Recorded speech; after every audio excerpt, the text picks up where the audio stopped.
Assalamualaikum warahmatullahi wabarakatuh. Selamat pagi dan salam sejahtera bagi kita semua. Shalom, Om Swastiastu, Namo Buddhaya, salam kebajikan. Rahayu. Yang saya hormati Bapak Ibu sekalian, dari LAN, dari Ombudsman, dari Satgasus, dan dari KPK, dan dari teman-teman udah dari LAN sudah saya sebutkan, dari pemerintah daerah semuanya se-Indonesia yang saat ini mengikuti kegiatan pada hari ini, dan rekan-rekan Kementerian Sosial serta rekan-rekan media yang saya hormati. Jadi sesuai yang diamanatkan di dalam Undang-Undang Nomor 13 Tahun 2011 tentang fakir miskin, diamanatkan bahwa usulan penerima bantuan sosial itu diusulkan oleh daerah kepada Kementerian Sosial melalui mekanisme musyawarah kelurahan atau musyawarah desa. Untuk proses musyawarah desa dan musyawarah kelurahan itu bisa dicantumkan, karena mohon maaf Bapak Ibu sekalian, para kepala dinas sosial dan daerah yang saat ini mendengar, kenapa saya harus menyampaikan ini, karena kadang usulannya mohon maaf ada laporan ke kami bahwa itu yang diusulkan orang-orang terdekatnya si A, kemudian bahkan ada yang dia pejabat dia bertanggung jawab terhadap ini, dia mengusulkan dirinya sendiri.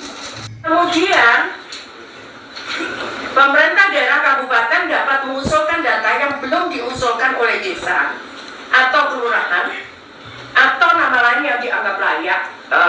Di Padang itu namanya Nagari, kemudian ada di Aceh itu namanya Gampong gitu. Jadi ini yang dimaksud nama lain itu kadang-kadang di daerah namanya beda gitu. Nah karena itu bisa diusulkan di luar itu, identitas diri, foto rumah atau tempat tinggal, tampak depan dan bagian dalam, karena ini penting Mbak, karena jangan sampai kami juga masih menemukan beberapa rumah yang mestinya menurut saya tidak layak. Kalau misalnya ada dispute, ya rumahnya bagus tapi dia miskin, maka harus ada verifikasi lain yang harus Bapak Ibu yakinkan bahwa mereka miskin. Tapi kalau nggak ada, kami tetap menilai. Contohnya misalkan, saat itu kami pernah dikomplain, ini orang ini kaya, tapi kita lihat tuh rumahnya jelek. Ternyata setelah kita cek ke lapangan bersama-sama, ternyata dia memang punya sapi 9. Dia ngakui bahwa dia nggak suka nggak mau memperbaiki rumah, tapi dia memang punya sapi 9. Tapi akhirnya dia yang bersangkutan mengundurkan diri. Nah kemudian titik koordinat rumah ini menjadi penting, karena kami punya alat untuk bagaimana kami bisa mendeteksi berapa luasan rumah itu kalau titik koordinatnya lengkap. Jadi kami biasanya mencari itu, kalau tadi koordinat ini rumahnya gede, ternyata mungkin dari foto nggak nampak, tapi dari lokasi titik koordinat itu kami bisa tahu bahwa seberapa luas rumah itu dan posisinya di mana kami tahu.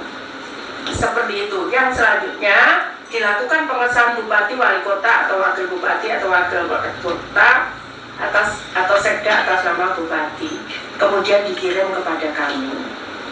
Kemudian Bapak Ibu sekalian juga, jadi aplikasi ini bisa di-download lewat Play Store. Nanti mungkin Pak Kepala Pusdatin bisa menjelaskan dengan aplikasi namanya Cek Bansos. Jadi Bapak Ibu sekalian, nanti akan kita Senin itu akan kita training untuk daerah, sosialisasikan dan kita training untuk daerah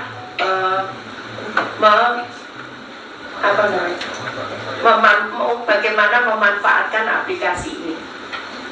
Jadi sekali lagi ini semua akan tahu sebetulnya nama si A misalkan di penerima bansos ini usulan siapa. Kalau Bapak Ibu sekalian tidak ingin misalkan, oh ya Risma ini sudah nggak layak, maka Bapak Ibu sekalian juga bisa mengusulkan itu menjadi tidak layak. Tapi kalau misalkan mau ini layak gitu, Bapak Ibu juga bisa mengusulkan itu layak untuk menerima. Seperti itu. Jadi kira-kira seperti itu teman-teman di daerah. Saya berharap nanti, jadi sekali lagi teman-teman daerah yang sekarang masih datanya dimasukkan oleh para pendamping kami, PKH, TKSK, dan pendamping lainnya, ada Peksos, ada pendamping Resos, ada lagi Porda, macam-macam itu yang di bawah Kemensos itu tidak boleh dia menjadi pengelola data, tidak boleh. Ini yang menyarankan ini Satgasus. Jadi Satgasus itu yang menyarankan seluruh instrumen dari Kemensos tidak boleh menjadi pengolah data. Jadi ini data ini otomatis. Seperti saya pun saya tidak tahu karena data itu dari Bapak Ibu mengusulkan masuk ke datanya Pusdatin, dan ini sudah kita akan ISO-kan untuk proses keamanan ini. Ini kemudian dari Pusdatin langsung ke Ditjen-ditjen yang mengurusi ini tanpa melalui saya. Nah kemudian diusulkan ke keuangan, dan itu semua by teknologi, bukan lagi gunakan hard copy untuk keamanan itu. Jadi seperti itu kira-kira Bapak Ibu sekalian, teman-teman dari daerah, mohon dimaklumi karena sekali lagi ya kalau kita kemarin naik kelas 1, kita pengen kan naik kelas 2 supaya lebih baik lagi.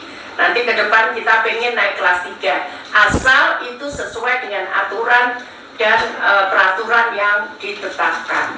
Jadi peraturan Kemensos 73 2024 tentang aplikasi ini itu juga saran masukan dari beberapa tadi yang saya sampaikan, KPK, BPKP, Satgasus, dan Ombudsman kepada kami.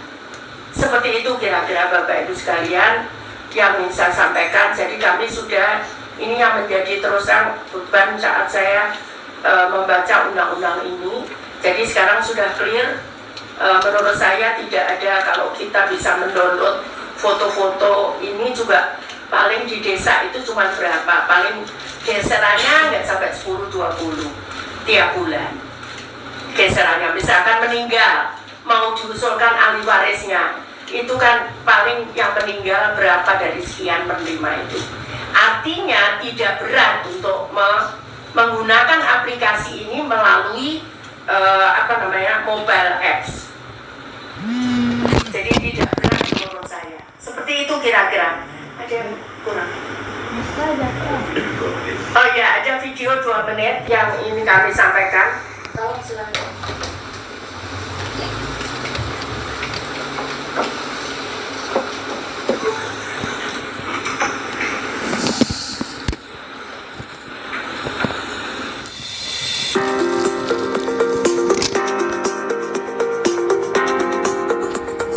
Mekanisme pengusulan penetapan bansos atau DTKS telah diperbarui dan ditingkatkan tata kelolanya.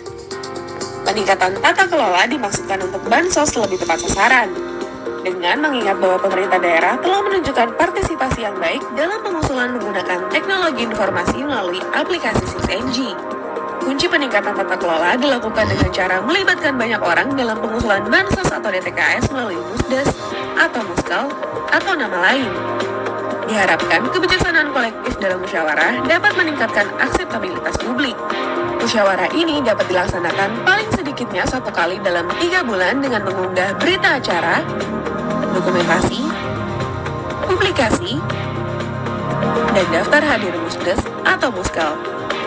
Dalam hal musyawarah tidak dilaksanakan, kepala desa atau lurah atau nama lain bisa menyampaikan usulan dengan menggunakan surat pernyataan tanggung jawab mutlak atau SPTJM.